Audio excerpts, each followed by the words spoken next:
Merhaba arkadaşlar, kanalıma hoş geldiniz. Bugünkü videomda basit tığ işi kare motiften bebek patiğinin yapılışını anlatacağım. Umarım sizler için faydalı bir video olur. Anlatımını yapacağım. Bebek patiği 6-12 aylık bebekler için uygundur. Patiğin yanlardan ve arkadan önden görünümü bu şekilde. Modelin anlatımını yaparken anti-peeling özelliğe sahip bebe yünleri kullanacağız. Tığ numarası olarak ise 2.20 mm ile patiği öreceğiz. Hazırsanız haydi vakit kaybetmeden patiğin yapılışına başlayalım. Patiğin yapılışına ilk düğme attıktan sonra çok sıkı olmayan 41 adet zincir yaparak başlayalım.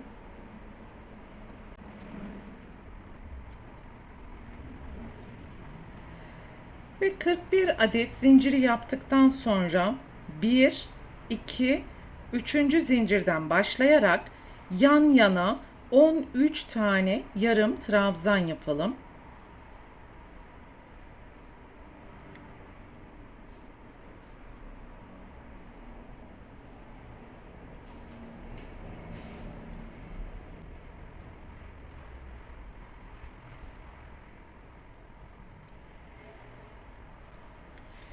Şu an 12 tane yarım trabzan yaptım.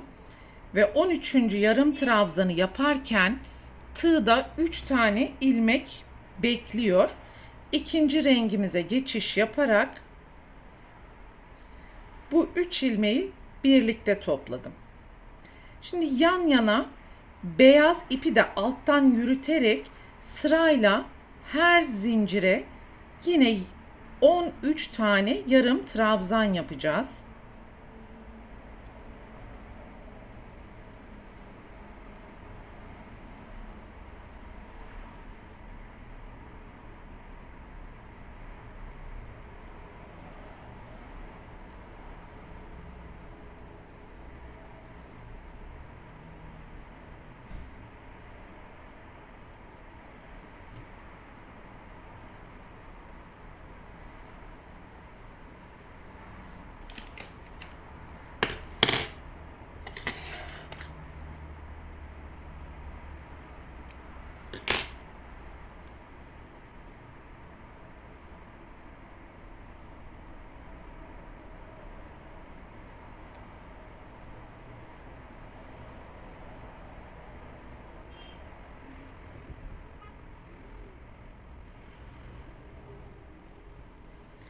Gri renkten 12 tane yarım trabzan yaptım ve 13. yarım trabzanı yaparken tığda 3 adet ilmek bekliyor.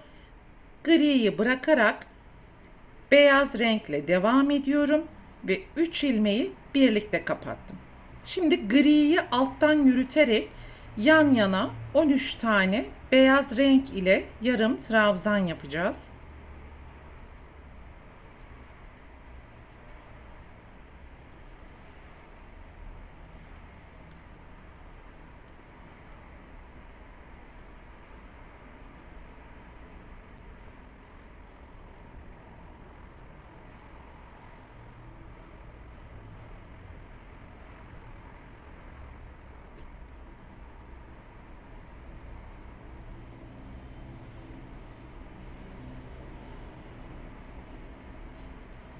Ve son 13.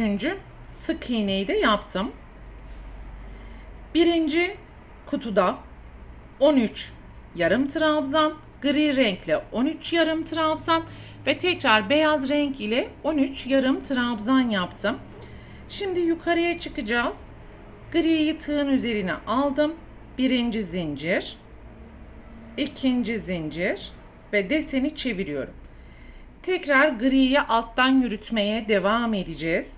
Ve ilk boşluktan başlayarak yan yana 13 tane yarım trabzan yapacağız.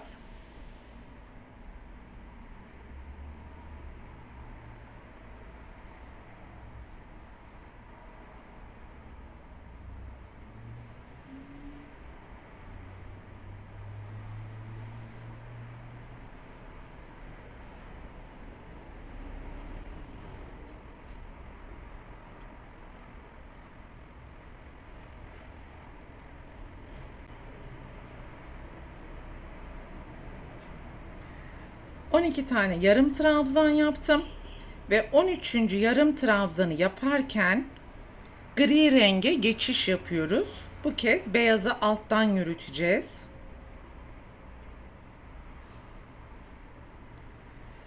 Gri renkten de yan yana 13 tane yarım trabzan yapalım.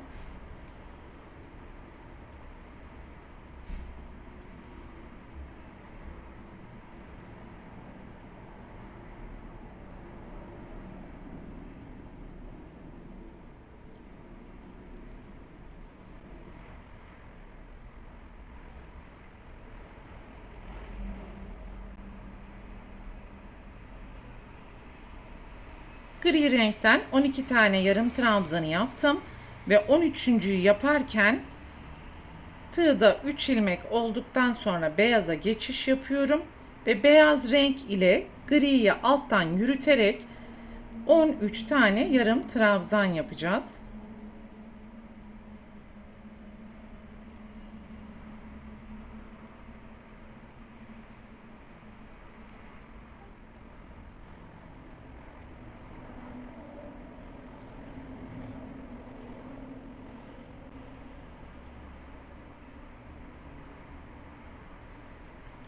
...12 tane yarım trabzanı yaptım. 13.'yü ise buradaki zincirin tepesine yaparak sırayı tamamladım.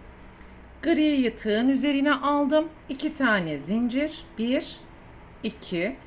Tekrar deseni çeviriyorum. Ve alt sıradaki işlemleri aynen tekrar ediyoruz.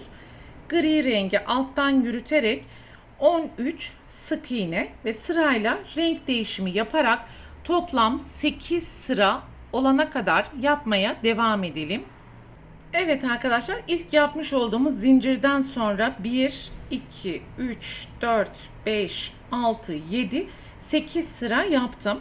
Ve sıranın sonuna geldiğimiz zaman şimdi tam tersi renkleri kullanacağız. Beyazların üzerine gri renk, gri'nin üzerine ise beyaz rengi getireceğiz. O yüzden griye geçiş yapalım.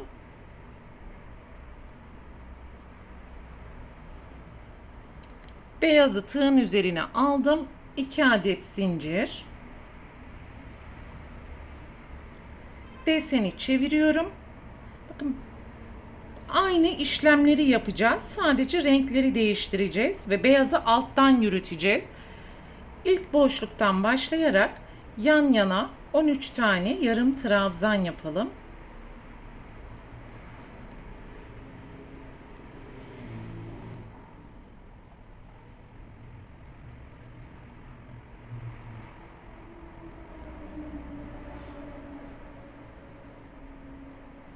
...12 tane yarım trabzanı yaptım ve gri renk ile 13.'yü yaparken beyaza geçiş yapıyorum.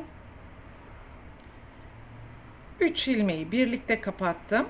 Şimdi griyi alttan yürüterek yan yana 13 tane trabzan yapacağız beyaz renk ile.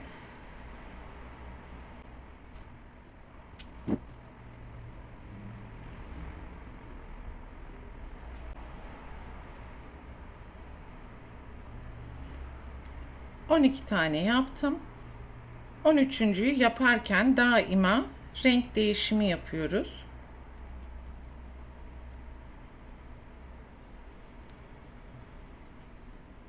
Ve sıra sonuna kadar 13 tane yarım trabzanı yapalım.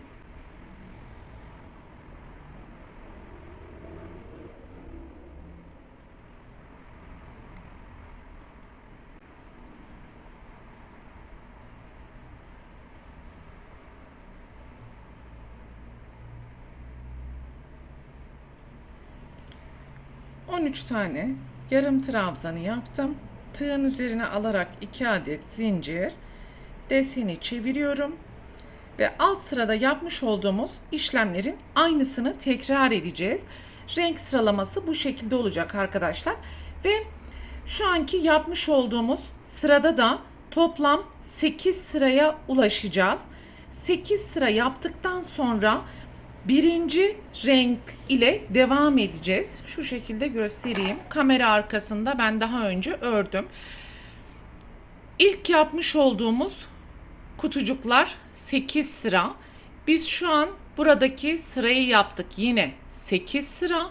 Üçüncü kutucuğa geçerken de bakın burada yapmış olduğumuz gibi gri'nin üstüne beyaz, beyazın üstüne gri ve tekrar gri'nin üstüne beyaz.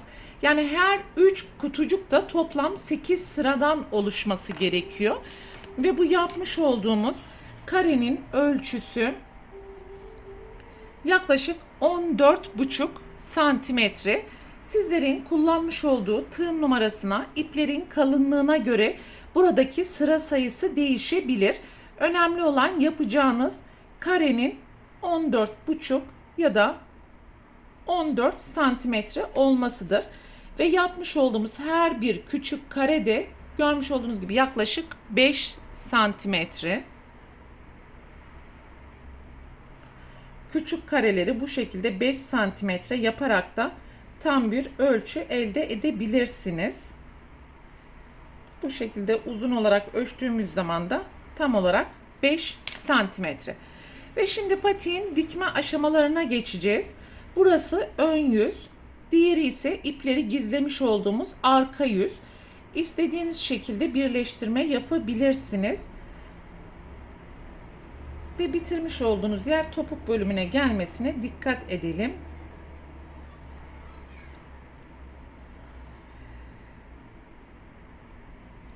Ve buradan başlayarak dikmeye başlayacağız. Yaklaşık 8 santimetrelik bir alanı boş bırakalım. Burası çünkü boğaz bölümüne gelecek olan nokta. Dikme işlemine devam edeceğiz. Topuk bölümünde zikzaklar oluşturacağız ve tekrar dikmeye devam ederek parmak uçlarında 7 santimetrelik bir alan kalana kadar dikelim. Ve bu kadarlık bir alan kaldıktan sonra üçgen görüntü oluşturarak hem üst taraftan hem de alt taraftan dikme işlemini tamamlamış olacağız.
Evet, patiğin tüm dikme aşamalarını tamamladık. Şimdi iç kısmını dışarıya doğru çıkartalım.